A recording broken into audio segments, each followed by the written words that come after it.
Hi everyone. So in this video we're going to be combining 3 lessons, and I know that seems like a lot, but these lessons really build on top of each other. So it should be okay, and these are the objectives that we're going to do. It's all about solving equations. So in our first objective, we're going to recognize terms of an equation. So an equation is a math sentence with an equal sign. We've already talked about that. And the terms of an equation are separated by plus or minus signs. So let's take a look at this equation. Here we go. We know that this is an equation because it has this equal sign here. Here's our equal sign.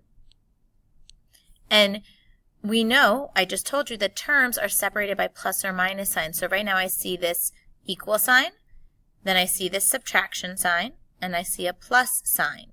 So you can realize, and if you count how many terms there are, there's 1 before the 26, m over 6, negative 5, and 7m. There are 4 terms in this equation. You can think of the terms like tiles, so I'm going to show you the equation set up like tiles, and that we can move the tiles around as long as you take the sign with them. The sign that's in front you can take with. This 26 did not have a sign in front, but we know that it's positive 26. Same thing goes for the m over 6.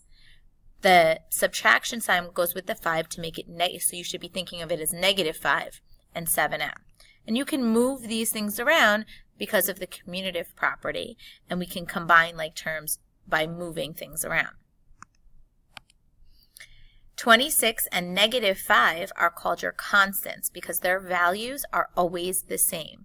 They are plain numbers. There's no variable with them, so they're not going to be varying. That's why they're called a constant. So that's just some vocabulary.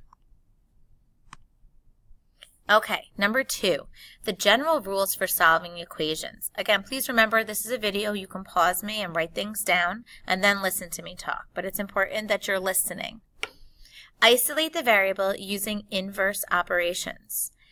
So you're going to clear parentheses, fractions, and decimals first. Then you're going to combine like terms on either side. So if it's on one side of the equal sign, you're going to combine those ones together first. Then you're going to remove the lower variable first. So if there's variables on both sides, the one that is the lower number, the lower coefficient, you're going to remove that one first by bringing it over to the higher coefficient. It doesn't matter which side it's on, you always bring the lower to the higher.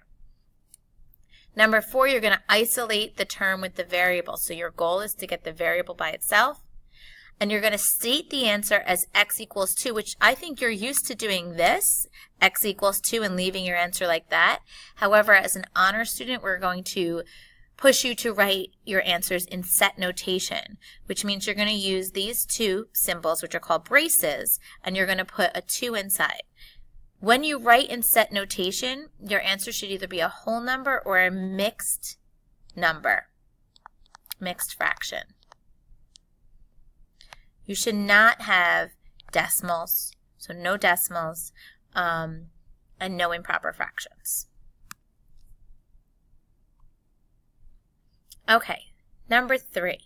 Use the LCD to solve equations with fractions. So please write this down, and we're going to think about this.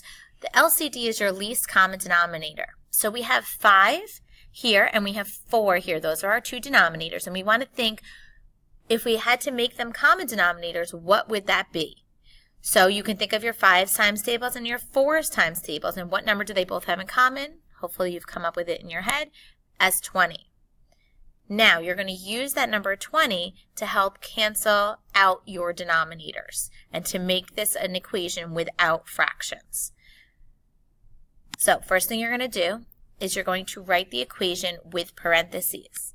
And then you're going to write your LCD to the top left of it, like here, because we're going to multiply everything in the equation by 20. And that will keep it equal as long as we multiply everything in the equation. Even if it doesn't have a fraction, everything in the equation, every term gets multiplied by the LCD. Then you're going to use that LCD to help cancel out your denominators. So here in this first term, we're going to cancel out the 5 and the 20. We're going to divide them both by 5. You would get 1 down here. 20 divided by 5 is 4. Then you're going to multiply 4 times 2b. And I'll show you that in the next step. If I look at the next term, I'm going to cancel out the 4 and the 20. I divide them both by 4. I get 1 and I get 5. So then you're going to multiply 5 times 3b. Here, there's nothing to cancel out. There is no fraction, so I just multiply the 2. So let me show you. So 4 times 2b in the first term is 8b. 5 times 3b is 15b equals 20 times 3, which is 60. Then, our second step, you look for any like terms that are on each side and combine them. 8b and 15b are like terms, so you're going to combine them. You get 23b equals 60. Then you divide both sides by 23. 60 divided by 23. And you're going to simplify that into a mixed number, which is 2 and 14 23rds. And you're going to write your answer in set notation. So first I have the b equals that you're used to. And then you write it in set notation. This is called your solution set. So you write your set symbol, you do the best that you can with the 3 squiggly lines there, and you put the solution inside. All right, so pause me, see if you can do this one on your own, and then I'm going to run through it for you. So we have 3, 12, and 3. So when I think of 3, 12, and 3, what is their least common denominator? You should know that it's 12. Then I'm going to multiply everything by 12. So I put fractions, I put a 12 here, a 12 here, and a 12 here. I cancel out 3 and 12, divide them both by 3, you get 4.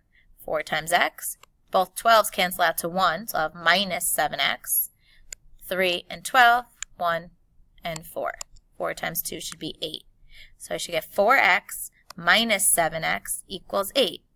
Combine your like terms. 4x minus 7x is negative 3x. Equals 8. Divide both sides by 3, and you get x equals negative 8/3. As a solution set, you change it to a mixed number, negative 2 and 2/3. All right, one more slide, and we are done. Okay, solving equations with decimals. So we want to clear out the decimals. The way to clear out decimals is you're going to use powers of 10.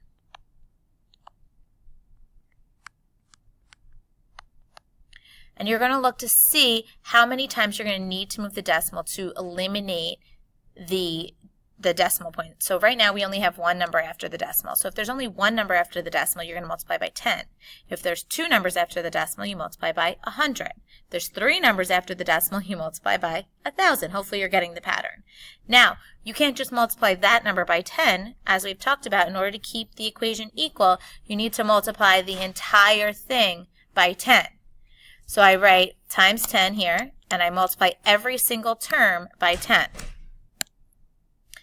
Oh, I guess I wrote that again. So if I multiply this whole term by 10, so we just deleted that, that's fine. You get 5d minus 30d plus 50 equals 0, because 10 times 0. So I'm just distributing that 10 to each term inside here. Okay, then you combine your like terms. 5d minus 30d is negative 25d, and I brought the 50 over in the same spot, which is negative 50. Divided both sides by negative 25, you get negative 50 over negative 25, which is 2, and your solution set is 2. That's it. See you tomorrow.